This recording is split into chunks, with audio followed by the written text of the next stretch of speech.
औज़ बिल्लाहि मिनश शैतानिर रजीम बिस्मिल्लाहिर रहमानिर रहीम। नाज़रीन, अब्दुल फ़त्ताह वॾो हाज़िरत ख़िदमत आहे प्रोग्राम मुंहिंजा सवालात। नाज़रीन, जेका सो वकीलनि जे तरफ़ां जेके मुतनाज़ा केनाल कढिया पिया वञनि, उन केनालनि जे ख़िलाफ़ जेके धरना लॻल आहे सिंध जे अंदरि, उन ते जेका सो पुलिस जे तरफ़ खां जेका सो छिड़ विछड़ करण लाइ, धरना ख़तमु करण लाइ जेका सो लाठी चार्ज बि कई वई आहे ऐं काफ़ी हदनि ते ॿुधाए पियो वञे त आंसू गैस ऐं शेल बि इस्तेमालु कया विया आहिनि। जंहिंखां पोइ इन वाक़े खां पोइ न सिर्फ़ु वकीलनि में हिकिड़ो क़िस्म जो ताव पखिड़ियल आहे, बाक़ी सिंध जी जेके सुञाण धुरियूं आहिनि, सिंध सां वाबस्ता जेके कॉम्परस जमातूं आहिनि, सिंध सां वाबस्ता जेके ॿिए तंज़ीमियूं आहिनि, उन्हनि इन वाक़े ते जेको आहे सख़्तु तशवीश जो इज़हार कयो आहे ऐं अदालतुनि जो अॼु जेको आहे सो वकीलनि बाइकाट बि कयो आहे। ऐं इन अमल सां पोइ जेको आहे सो पाकिस्तान पीपल्स पार्टीअ जी जेका सिंध में हुकूमत आहे, उन सिंध हुकूमत ते बि काफ़ी हद ताईं आङुरियूं थी रहियूं आहिनि। सुवालु इहो पैदा थो थिए त हिन वक़्तु जेकॾहिं उहे पुरअमन तौर ते हिकिड़ो एहतजाजी धरणो लॻाए वेठा आहिनि, त उन्हनि जे धरणे ते जेको पुलिस जे तरफ़ां तशदुद कयो वियो आहे, पुलिस जे तरफ़ां जेका लाठी चार्ज कई वई आहे ऐं उन्हनि खे वकीलनि खे ऐं जेके धरणे में मौजूदु माण्हू न उनखे छिड़ विछड़ करण जे लाइ कहिड़ी ज़रूरत हुई जो तशदुद जो इहो तरीक़ेकार इस्तेमालु कयो आहे। पाकिस्तान पीपल्स पार्टी त हमेशह चवंदी रही आहे, उनजी जेको आहे सो क़यादत चवंदी रही आहे त असां जेको आहे सो पुरअमन एहतजाज जा हामी आहियूं ऐं जेको आहे सो जेकॾहिं को हक़ सच ते आवाज़ु उथारे थो त असां उन सां गॾु आहियूं।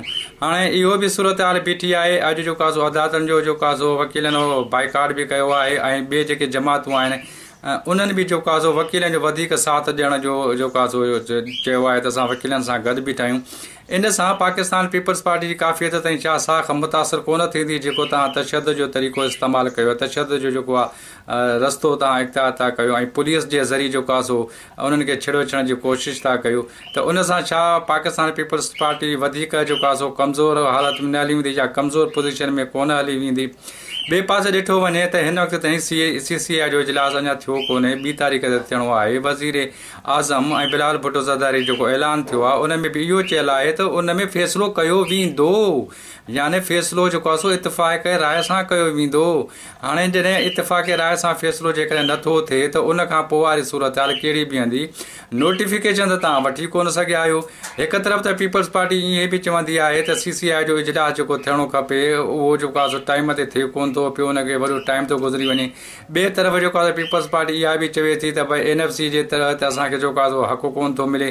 ॿिए तरफ़ जेको आहे सो ॿोर मुतासिरनि जे लाइ जेका इमदाद अचणी हुई, पीपल्स पार्टी उहो बि चवे थी त भई असांखे वफ़ाक़ उहे मुकमल तौर ते फंड्स न ॾिना आहिनि ऐं मुकमल तौर ते असांखे पीपल्स पार्टी जेको आहे एतिराज़ थी करे त असांखे हक़ नथा ॾिना वञनि। हाणे तव्हां इहो बि चओ था त असांखे हक़ कोन था ॾिना वञनि ऐं जेका वफ़ाक़ तव्हां सां वादा करे थो उहो वादा जेको आहे सो पूरा नथो करे, त हिन वक़्तु कीअं कीअं तव्हां महसूसु कयो त जेकॾहिं वज़ीर आज़म शहबाज़ शरीफ़ हिकिड़ो ऐलान कयो आहे त उहो जेको आहे सो केनालनि जो जेको आहे सो प्रोग्राम मनसूख़ आहे या केनालनि जो प्रोग्राम रद्द कयो आहे, उन ते तव्हां अमल दरामद उहो कीअं करे सघंदा?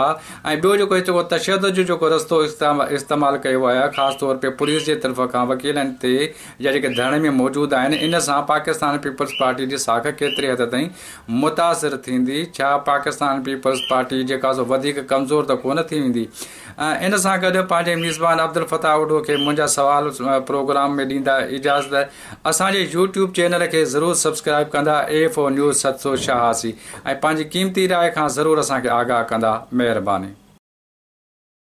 मज़ीद न्यूज़ एंड अपडेट्स के लिए इस चैनल को सब्सक्राइब करें।